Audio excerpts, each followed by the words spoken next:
What's up mga master? So nakaputi na master, kaya itong i-check ang pamot na ito sa baybay. Sinidag ko ng balon mga master. Ayan, so kayong mata. So lain kayong panahon doon sa mukha mga master. So ganinang buntag na umulan mga master. Ayan, so dito mga master, dapat sa baybay. So kayo hangin. So ato na ta mga master.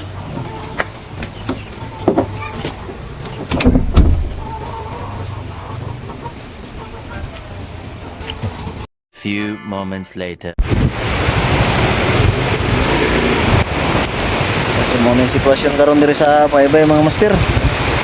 So wala kitaan. Sige na ito itong pambot dito sa unahan ra. So kayo bulan mga master. Kimot na, kimot.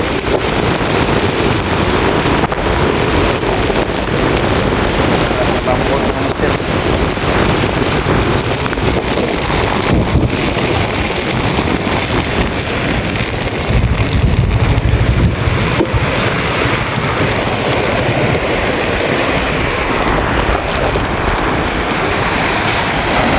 Yo, gagmay lang bayod pero ang laod mga master. Grabe itong ma. Panay kitaan. Yan, so okay lang nga itong mga pambot area. So di na kailangan dahikon.